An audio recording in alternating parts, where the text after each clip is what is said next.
সকাল সকাল চলে এসেছি আমি আমাদের বিল্ডিংয়ের একদম ছাদে। So hello guys, welcome to my new mini blog. আশা করি তোমরা সকলে খুব ভালো আছো, আমিও খুব ভালো আছি। কেন এত সকালে আসলাম বিল্ডিংয়ের ছাদে? কারণ আজকে 15ই আগস্ট। তো আজকে আমাদের বিল্ডিংয়ের ছাদে, আজকে কেন, প্রত্যেক বছরই পতাকা উত্তোলন হয়। সো আজকে আমরা পার্টিসিপেট করব, আমি আর আয়ুষ। আয়ুষ হচ্ছে আমার দিদির ছেলে, তোমরা কম বেশি সকলেই জানো। সো দেখো, অনেকটা ওয়েট করার পর ফাইনালি আমাদের পতাকা উত্তোলন হলো। আর আমি মাঝে একটু বাড়িতে গিয়েছিলাম, বাড়িতে আমাকে যেতেই হতো, নয়তো এনার হাত থেকে আমি আজকে রক্ষা পেতাম না।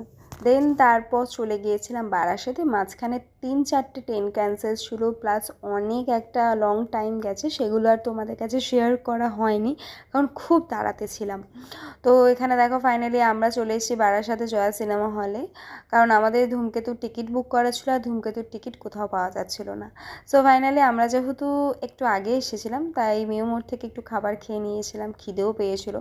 সো দেখো ফাইনালি আমরা ঢুকে গেছি মুভি দেখতে। আর মুভি দেখে সবাই খুব ইমোশনাল হয়ে গেছিলাম, আমিও খুব ইমোশনাল হয়ে গেছিলাম। দেন তারপর ফাইনালি মুভি শেষ, আর এখন আমরা চলে গিয়েছিলাম বারাসাতের সোলেদার্স আউটলেটে। তো ওখানে গিয়ে আমি আমার পুজোর জন্য জুতো নিয়েছি, সেগুলো আর তোমাদের কাছে শেয়ার করা হয়নি। তো তারপর এখানে একটু লাঞ্চ করেছি, এখানে একটা ছোট্ট রেস্টুরেন্টে, খুব সুন্দর, খুব ভালো অ্যাম্বিয়েন্স, আর দাদাটার বিহেভিয়ারও খুব ভালো, আর রিজনেবল প্রাইসেও ছিল খাবারগুলো। আর এখানে দেখো তারপর চলে এসেছি বিরাট। আর যেহেতু জন্মাষ্টমীতে ঠাকুরের জন্য কুচকাচ কেনাকাটা ছিল, সেগুলো আমরা কমপ্লিট করে এখন বাড়ির দিকে যাচ্ছি। তো দেখা হচ্ছে নেক্সট কোনো ব্লগে। তো টাটা।